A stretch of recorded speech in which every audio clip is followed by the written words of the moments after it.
après.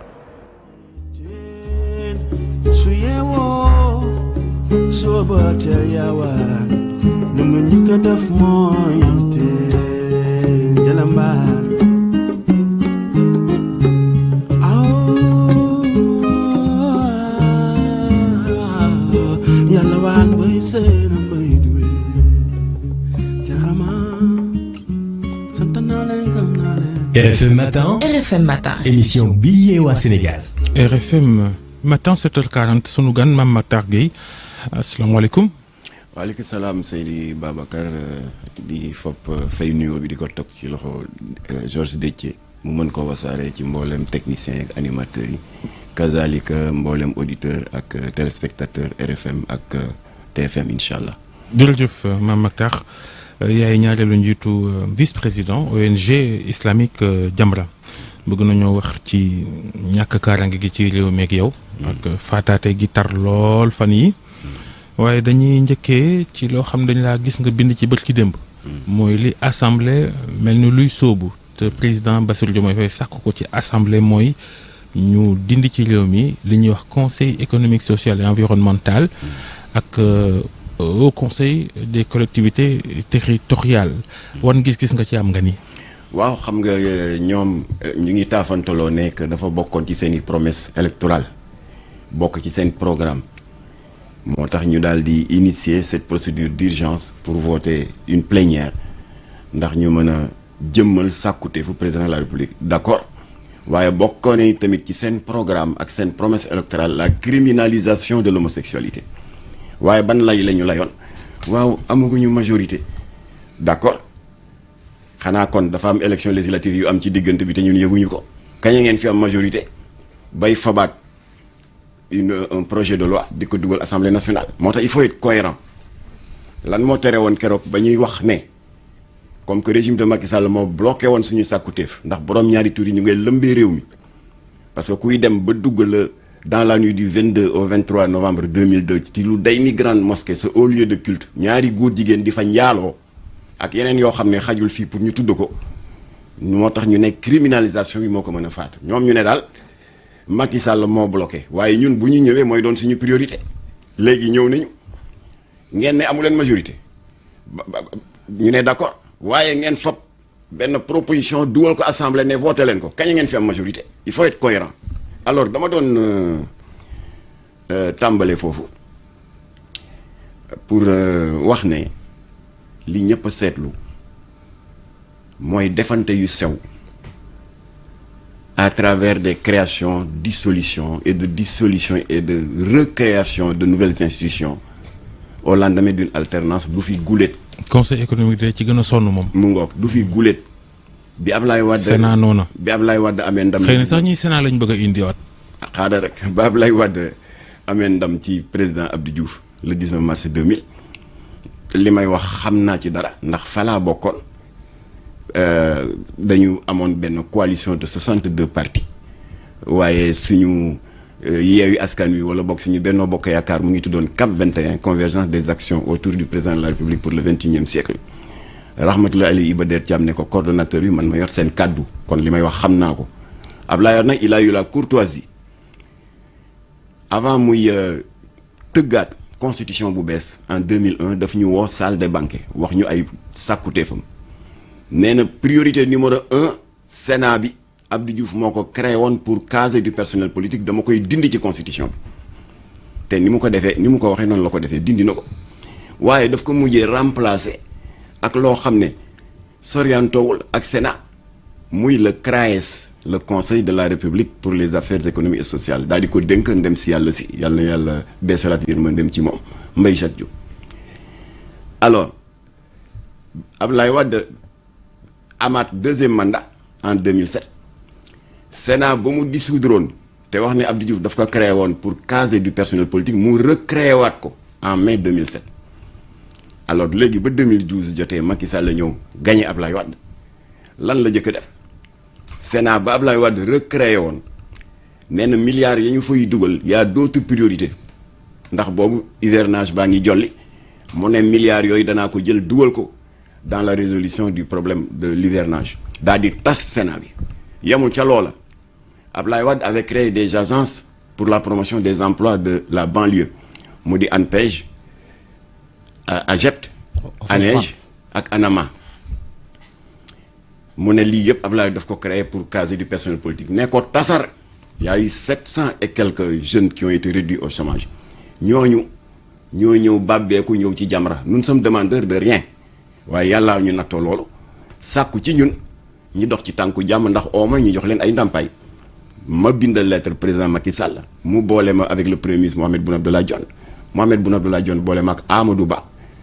Ba boole ma avec le ministre des finances Amadou Ba boole ma avec le directeur du budget Mouhamadou Moustapha Ba kooku boole ma ak Antoine Félix Diome agent judiciaire de l'État. Alors de réunion en réunion finalement d'accord nañu ci benn ndàmpaay état xàppati ko jox leen. Alors kon boo gisee ma wax yooyu ñii ñu bees ñii ñëw ne dañuy tas le conseil économique et social tas le haut conseil des collectivités territoriales c'est la même chose ce sont les mêmes la sa prédécesseur créé nga tas ko ne baaxul yàqum xaalis la te dañ ciy teg diir bu gàtt nga créé loo xam ne lu niroog loolu la loolu lañ fi yàgg gis. Alors bu ko defee nag je précise tout de suite que personnel politique bi nekk dans ces institutions yii gars yi bees yi wax ne dañ ko bëgg a tas itteeluñu na leer ñun suñu souci parce que on a eu à gérer beaucoup de cas ci wàllu médiation mooy les pauvres salariés yi nga xam ne dañuy signer des contrats en bonne et due forme di fa daan seen doole parce que n'oublions pas que indépendamment du personnel politique yi nekk ci institution yooyu il y a des agents administratifs des comptables. nga baal ma de bala maa jox Georges ñoom nee ñu buñ ko tasee dina am 15 milliards ak yu tegal yoo xam ni dañ ko mën a jël dugalaat ko ci askan wi. waaw loolu la Macky Sall waxoon ne bu ma tasee Sénat bi fi Abdoulaye Wade créé dana am nangami milliards bu may dugal ci dans la lutte contre mbënd mi defe naa mbënd mi tey la gën a jolli. Alors kon y a des comptables y a des secrétaires y a des jardiniers y a des gardiens c'est des travailleurs et il est anormal ñoom ñuy nekk les anneaux du sacrifice ci jeu de yo-yo yi régime politique yi di def. au lendemain de chaque alternance. sëñ Gueye est-ce que d'accord nga plus clairement ci dissolution HCCT ak conseil économique social et environnemental. xëy na da nga ma comprendre dama ne. non comprendre naa la bu baax nee nga personnel politique bi du leen yitteel ñi leen yitteel moom mooy yi beneen personnel ba. wala waaw da nga ma bu ñuy tas nañu tenir compte ci ñooñu. waaw da nga ma comprendre dama ne il est tout à fait normal régime bu bees buy doog a installé et ce n'est pas seulement valable pour le Sénégal mais partout dans le monde nga daal di seet ay pexe nooy joyonte économie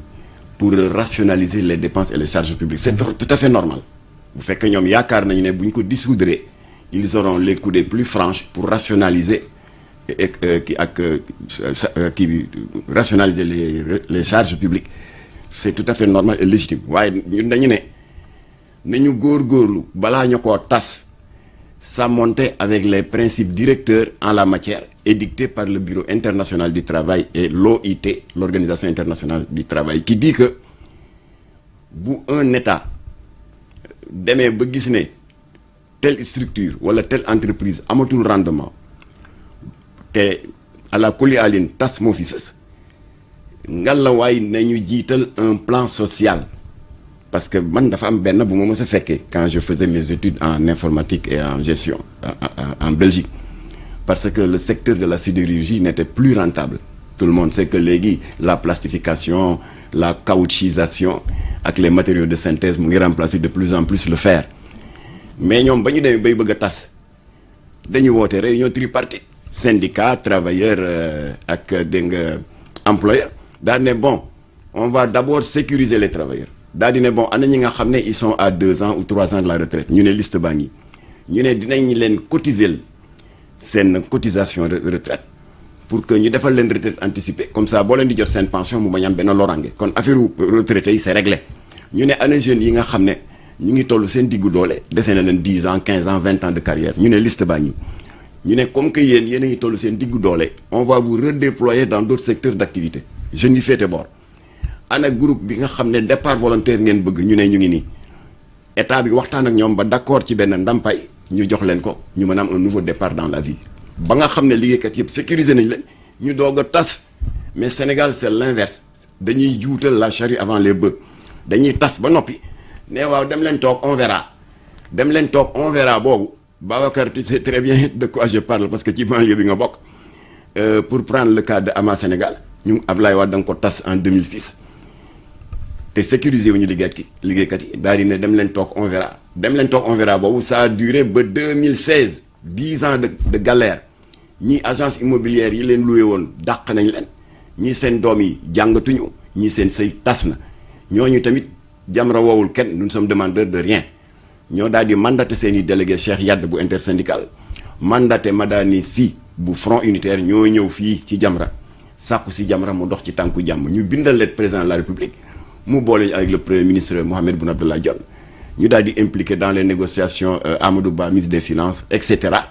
ba moment bi may jógee ci négociations yi jot nañu décroché 3 chèques de 130 millions ça fait quand même 490 millions sur les 3 milliards 98 millions que l'État reste devoir en termes d'indemnité de congé, d'arriérés de salaire et de indemnité de licenciement aux ex-agents de AMA Sénégal kon loolu mooy góomu Sénégal dañuy tas ba noppi ne dem leen toog bu ñu tasee conseil économique tas HCCT entre 500 et 600 personnes au chômage ci ay xibaar yu ñu am yoo xam ni leb nañ banque xëy na tabax kër mbaa defar seen adduna loolu lenn ci njàqare la te neñu teew li mu bëri yëpp présidence de la république moo gën a diis budget fuuf kuréel yooyu ci taxawaayu ñenn ñi gis-gis gi ñu am ci loola du dëgg du yoon waxuñu ne bul tas kenn waxula loolu kon il faut que je me fasse bien comprendre bu ma kenn wax loolu ma waxul waaye dañu ne balaa ngaa tas yow président Diomaye ña fa nekk du ñu ay mala je parle pas de la classe politique ñooñu tegal ma leen fee mais agent administratif yi fa ne di ay comptable di ay gardien di ay jardinier di ay chauffeur di ay nit am des contrats en bonne et due forme na nga sécuriser ñooñu ba noppi ngeen doog a def seen règlement de compte politicien parce que lu ci ëpp fayuntoo rek la kii créé woon li danaa ko tas waaye bu fekkoon da nga koy tas sax bàyyi noonu waaye balaa yàgg nga gis ñu créé leneen politicien Sénégal yëpp a yem Georges au-delà de loolu est-ce que yow gis nga utilité ñaari institution yooyu bon ñun institution yooyu mosuñu ci show moo tax autre précision pour les mauvaises langues yi naan Jamra lii xadaar gi ñu àndal ci coow dissolution projet de dissolution de ces institutions yi yaa anguille sous roche ma di leen leeral ni muy au conseil des collectivités territoriales muy au conseil du dialogue social bi Innocence Ntap jiite di le conseil économique et social bu Abdoulaye Daouda Diallo jiite amul benn ci institution yooyu laa wax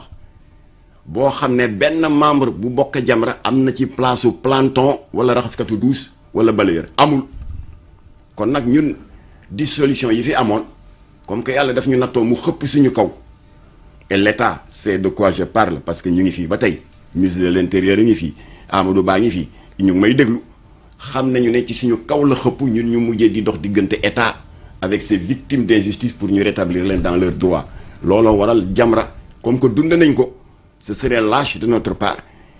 erreur yi prédécesseur yu Diomaye def ñun ñu am luñ ci gàddu dox ko te ndimbalu yàlla tax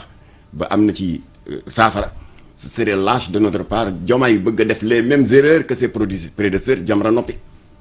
parce que dal na fi Abdou Diouf ci Sotrac fekkee nañ ko Jamra était impliqué dans la médiation mais comme que c'était un dossier trop lourd dañ ko defoon en partenariat avec Alioune Tine de la RADDHO def une médiation groupée avec Sokhna Fatou Sow Sarr bu IFAN ki ñi ñeenteeloon di professeur Iba Der Thiam ba Abdou Diouf demee Abdoulaye Wade defaat la même erreur wax naa ko léegi avec la dissolution de AMA Sénégal bii Jamra Cotte moo jóg def médiation bi ba décroché 390 millions ñu jox liggéeykat yi la même erreur ñu amoon na ci président Macky Sall c'est-à-dire tas ba noppi ne dem leen toog Jamra moo obligé en partenariat avec les délégués du personnel des 4 agences dissoutes mu di Ablaye Ciss ak Madia Sène ñu yéeg di wàcc ba am lu ñu décroché lu am solo jox leen ñu jox liggéeykat yi comme que dund nañ ko nag et que la même chose est en perspective avec la dissolution de ces 2 institutions là il est tout à fait normal ñu alerter Diomaye nee ko moytul daanu ci même dëgg sërëx que tes prédécesseurs. est-ce que bàyyi ñu seen yoon yéen ñu waxoon bi ñuy doog a jot ci boppu réew mi naan yenn réformes yi dañ koy pencoo ay concertation nationale sur les réformes. benn concertation amu ci moom dafa toog bureau bind këyitam yónnee ko Amadou Mame Diop ne ko na ngeen convoquer d'urgence une session là voilà lii mooy sama sàkkuteef xam nga ñoom ñoo doon wax bërka démb te fa la tijjee mon propos ne amuñu majorité ils peuvent rien faire à l'Assemblée amu leen majorité noonu ngeen ñu lay ba nasaxal le projet de criminalisation de l'homosexualité ñu daal di toog parce que loolu xel mën na koo dégg waaye ñu jékki-jékki ba tey amaguñu majorité de mais na ngeen ñu defal lii pour ñu mën a dissoudre ces institutions kañ ngeen fi am majorité xanaa depuis mars élection législative daf fi am te yëguñu ko il faut être cohérent alors moo tax nag encore une fois le souci de Jamra c'est pas les politiciens qui sont casés dans ces institutions. Politiciens yi moom Mame Mactar dañuy fontoo ko. non dañuy yab nit ñi dañuy fontoo moom ñu réew mi. léegi ñoom Diomaye mi surtout Sonko ak li mu diggee woon ci dindi fi góor jigéen. bu ñu tasee assemblée bi. ndax loolu tam ñu ngi koy laam-laamee xëy na mu am ñu amal yeneen élection falum député am nga yaakaar ci ne ñoom bu ñu amee majorité assemblée dana jëmmal looloom. lu tax tasuñu assemblée ba noppi doog a dissoudre ces deux institutions c'est incohérent parce que ñun loolu la ñu layoon parce que bi ñuy xeex ak Macky Sall ñoom ils étaient derrière naan acca nga dóor leen man ñi tam ma sonal Macky Sall lool ci récépissé yi ñu jox góor jigéen yi mën nañ comprendre récépissé pour un parti politique un syndicat mais lan mooy ndeyu association góor jigéen nga jox ko récépissé de reconnaissance officielle kooku c'est une recherche de Jamra maa dem ba gëstu ne ci nguuru Abdoulaye joxe nañ 9 récépissé nguuru Macky Sall ñëw yokk karaw ci xar mi 7 muy 16 revendication Jamra la man itam ci ñi sonnaloon Macky Sall pour la criminalisation ci laa bokk waaw léegi Macky Sall la daanu